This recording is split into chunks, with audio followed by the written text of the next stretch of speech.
ازيكم يا بنات؟ عاملين ايه؟ النهارده احنا هنعمل بطاطس المحشيه. بصوا. تمام. اوريكم ازاي باللحمه المفرومه. طعمها بيبقى خطير يا بنات.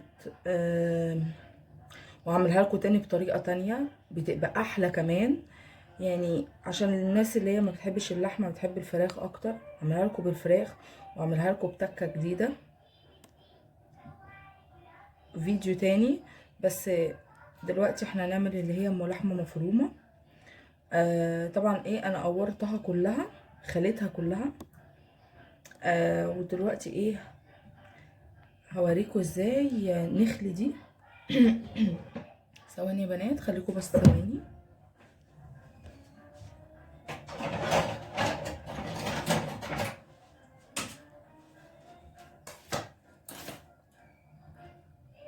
بصوا يا بنات، هي فين؟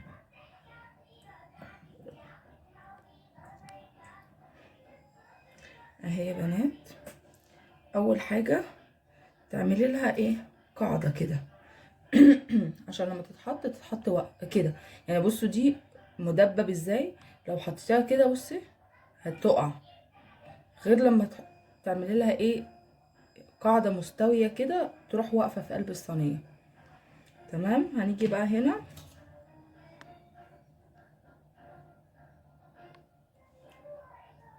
عامله كده. بصوا ده بيبقى موجود عند بتاع مستلزمات المطابخ، مقوار بتاع الكوسه. اسمه مقوار سوسته. القلب اهو بتاعها كله. طبعا احنا هنسويها كده عشان هي اتكسرت.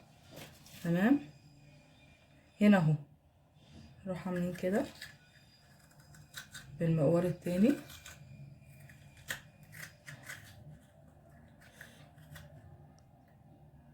اهي يا بنات. طبعا هي اتكسرت من هنا، لو انت حابه تسويها كده اهو على اساس تبقى مستويه يعني. تمام. طبعا ايه، في بتتكسر في بتتخرم، مفيش مشكله. هنيجي بقى للقلب بتاع البطاطس. طبعا احنا مش هنرميه عشان احنا بنطلع اكتر من نص البطاطسايه. هقول لكم تعملوا بيها ايه دلوقتي. هنعمل الايه، المكونات. ربع كيلو لحمه مفرومه فيها نسبه دهون طبعا، دي حاجه مفروغ منها ان احنا بنحط على اللحمه نسبه دهون. تمام. وتومه، بصله، 4 فصوص طماطم تضربوهم في الكبه في الخلاط. اول حاجه هنعملها هنجيب كزرونه نعمل فيها الصلصه، ونعلق على الزيت عشان نحمر البطاطس نديها لون بس ذهبي بسيط. وبعد كده ايه، هنعمل التسبيكه ونعمل نعصج اللحمه. تعالوا بقى ايه نروح نعملها.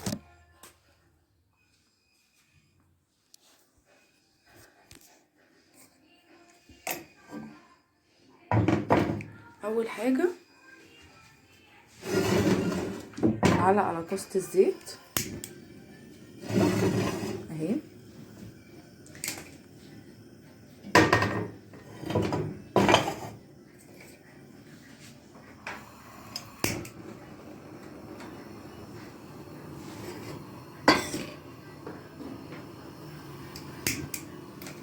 اهو اول حاجه هنيجي نحط هنا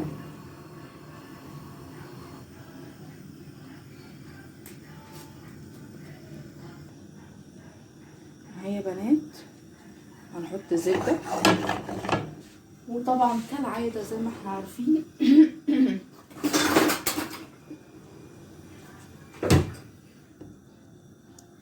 طبعا كالعاده عشان احنا عارفين ان الزبده بتتحرق هنحط برضو نقطه زيت معاها. ماشي اهو. الزبده بس تسيح. طبعا هنا برضو عشان التومه حطيت مكعب زبده وشويه ومعلقتين زيت. تمام. هنا التومه هننزل بيها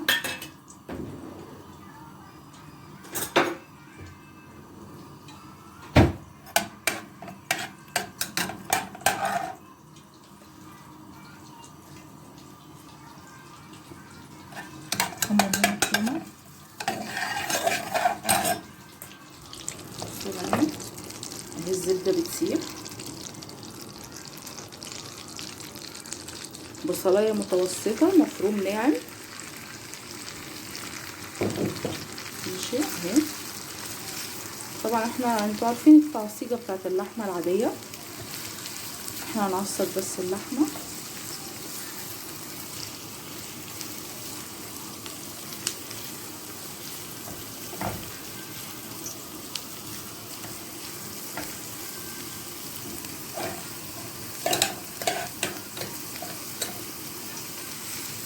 طبعا احنا هنسيبها هنا تتعصج تدبل كده. هنا الزيت اهو، الزيت اهو اتقدح.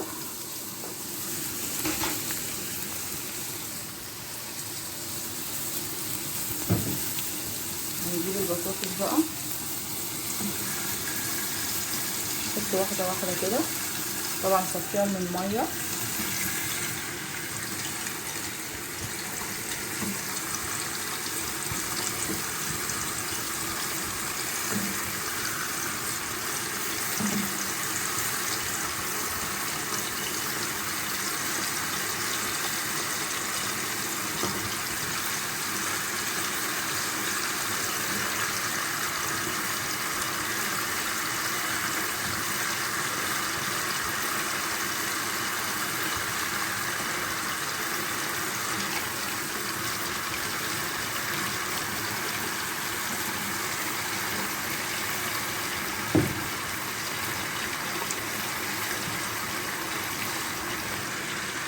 ده طبعا بعد ما دي تطلع هنحطهم يتحمروا هما كمان. نشوف هنا بس كده ايه البصله.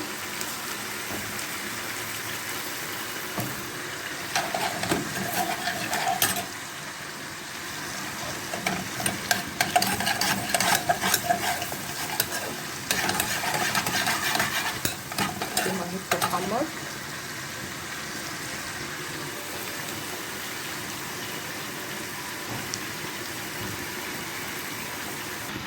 بصوا يا بنات التومه يعني تديها بس لون.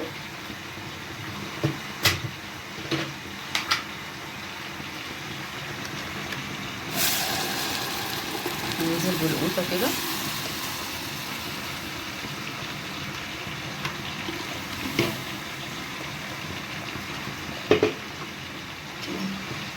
سيبها بقى تتسبك.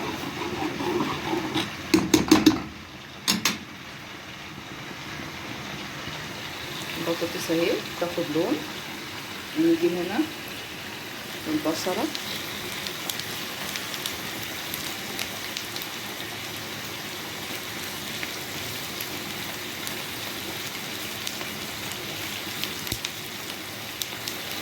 تاخد بس لون عشان عايزين نشوحها بس.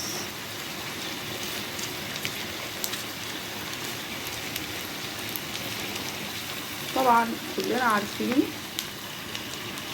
ان التعصيبه بتبقى عايزه بصل كتير.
طبعا اهي خدت لون بسيط تمام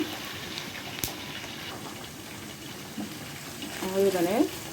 ده ربع كيلو لحمه. طبعا انا كنت حاطاها في الفريزر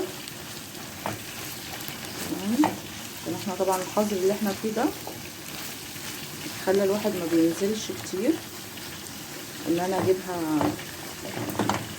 طبعا انتوا شايفين ان هي فيها نسبة دهون، بصوا فيها نسبة، يعني لما تروحي للراجل تقولي له تشتري مثلا، يعني هو عامة بيحط يعني، بس هتاخد لون مع البصل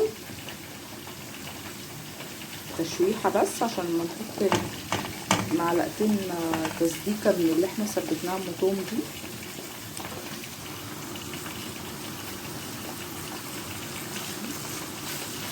لسه جبت فلفل اهي، بس طبعا ايه هي فيها قطعة هي ايه متجمدة.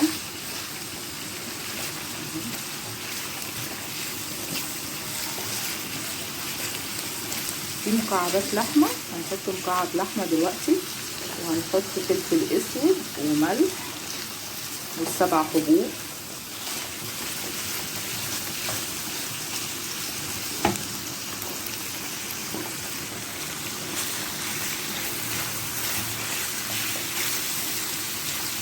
حطينا مكعب اهو تمام،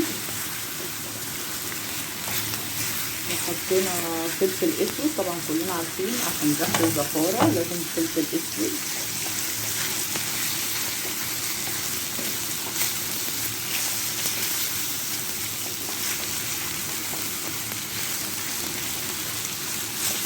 شوية الملح، عشان طبعا المكعب مش هيبقى مجزي معايا ان هي تبقى متحيقة حلو. بصوا يا بنات لسه مكملة.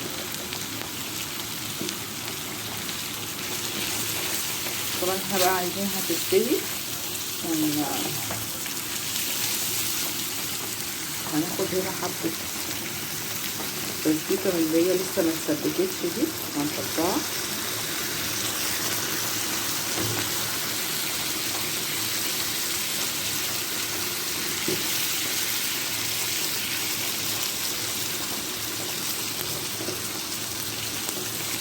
طبعا في ناس بيحطوها طماطم مكعبات، انا ما بحبهاش بمكعبات، على اساس ايه البصل كفايه.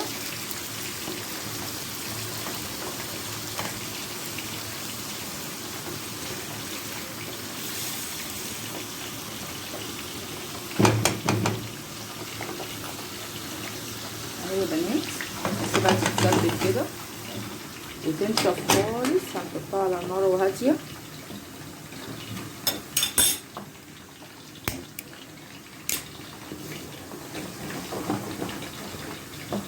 ما عندك ما حبيتيش تحطي من الصلصه دي وحبيتي تحطي طماطم علب اللي هي الصلصه، حطي يعني، ده في الاختيار، ده في ايدك انت.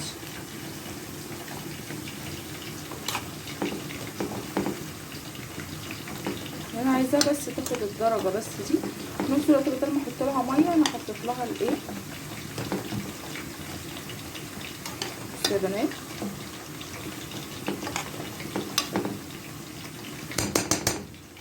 طبعا هنا اهي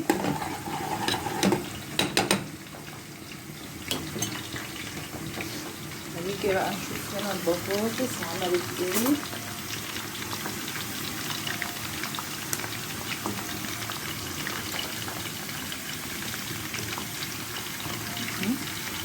بصوا يعني انا عايزاها تاخد اللون ده بس، يعني لون مش هيبقى طبعا. اهي يا بنات البطاطس خدت لون بس هي مش واضحه قوي. طبعا احنا ايه هنطلعها على مناديل.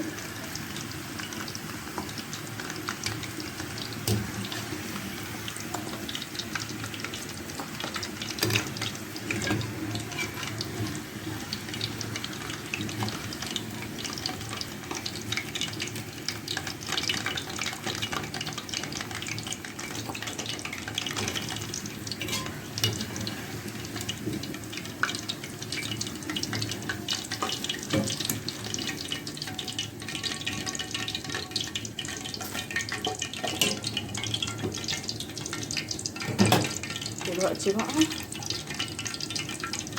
بقى البطاطس دي تتحمر برضو.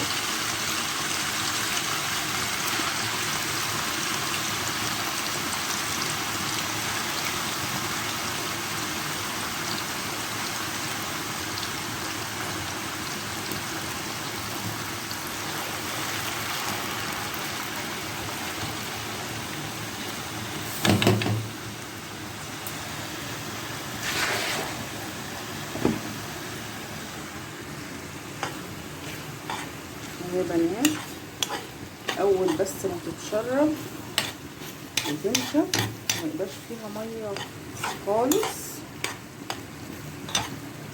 تمام، دي اهي بقت حلوه اهي اتسبكت.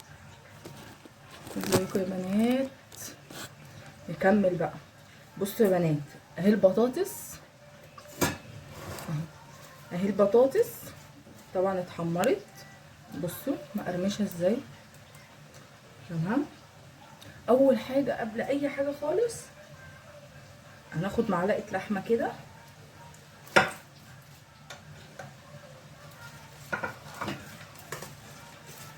نعملها كده. تمام، زي ما بيقولوا نفرشها في قعر الايه الصينيه مع البطاطس دي. والله دي بتبقى احلى كمان من المحشيه. ماشي اهي،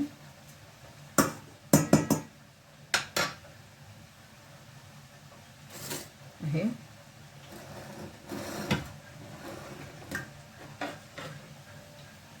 هنعمل كده.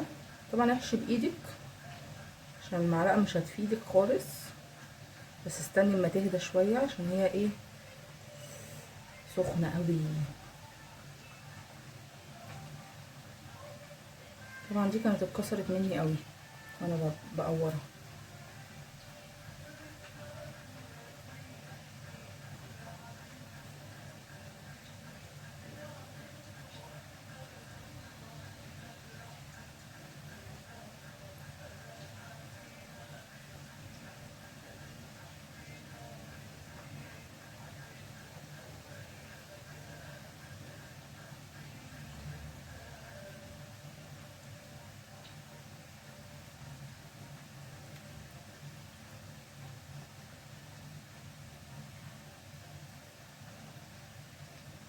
ثواني بقى يا بنات عشان هي سخنه قوي.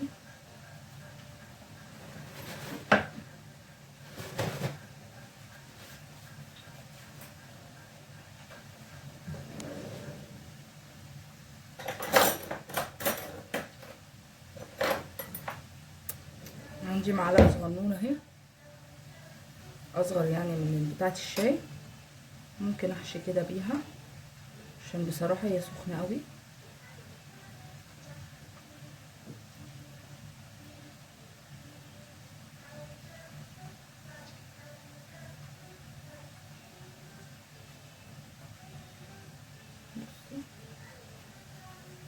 طبعا ايه هي كده بطيئه شويه، ما كانت تبقي اسرع.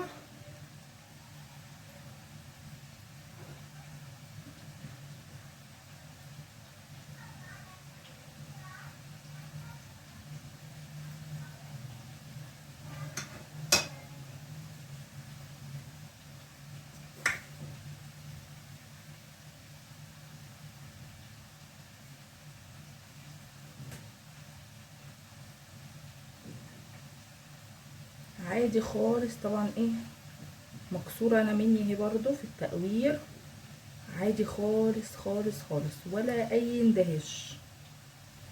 طبعا هي مش رز هينفش، طبعا احنا مدينها سواها فمش هنخاف يعني ان ايه يخرج منها. اهو نروح عاملينها كده.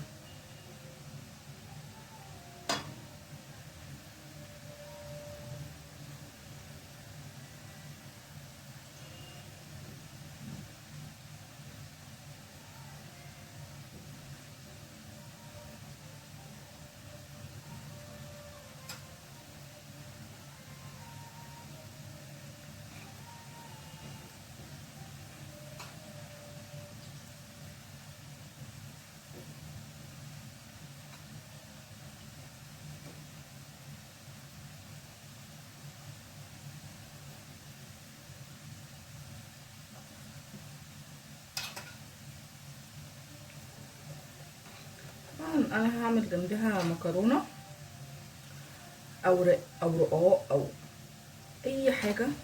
انا هعمل جنبها مكرونه بالبشاميل. طبعا انا كنت نزلت لكم المكرونه. تمام اهو.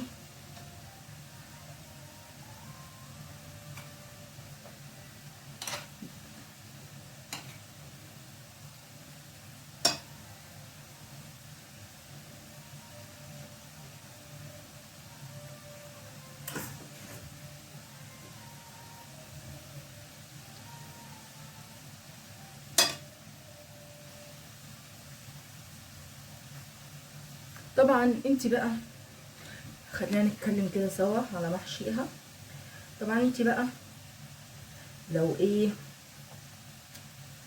ما اديتهاش القليه اللي احنا قليناها على النار دي، طبعا ودي حاجه اكيده هتبقى مستطريه، مش هتبقى ناشفه مقرمشه. هي دي مقرمشه.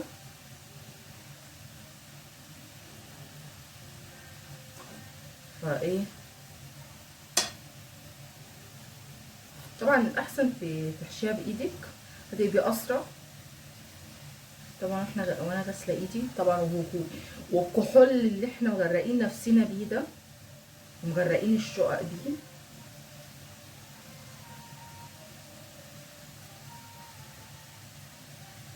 كحول وكلور وحجر صحي، وربنا يا رب يعافينا ويبعد عننا الابتلاء ده ويعافينا يا رب منه، وان شاء الله يبقى كابوس وانتهى كده وربنا ما يعودها تاني. طبعا احنا ايه كده خلصنا خالص خالص. طبعا الصينيه بتاعتي كبيره على الكميه اللي انا عاملاها. هنروح عاملين ايه مسحلي. طبعا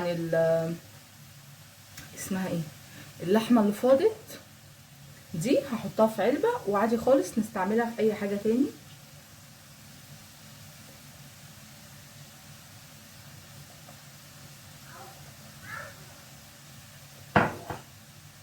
هنروح عاملين كده، مش لازم تبقى قاعده خالص اهو، عشان طبعا ايه الحيز بتاع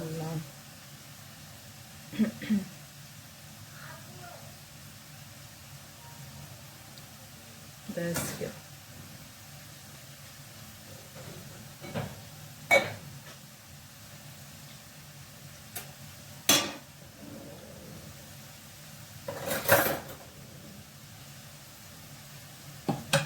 اهي الصلصه اللي احنا كنا عملناها، عرفت لها شويه ميه،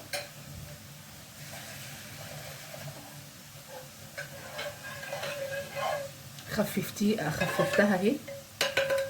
طبعا دوق احيائها، هي عايزه شويه ملح.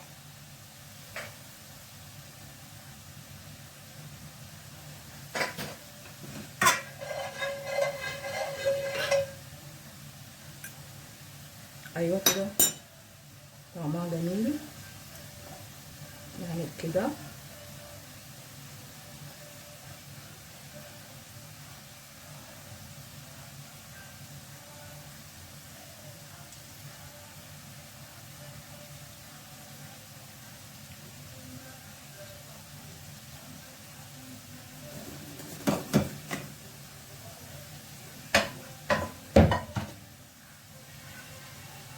اهي.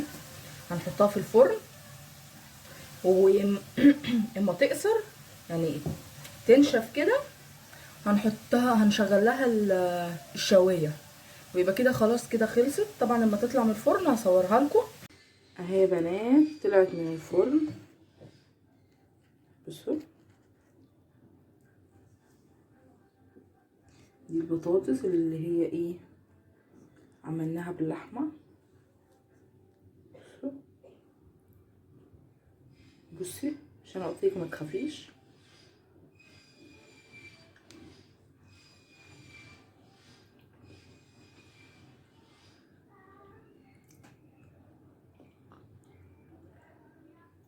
طعمها تحفه. بصوا واللحمه مش معجنه جواها.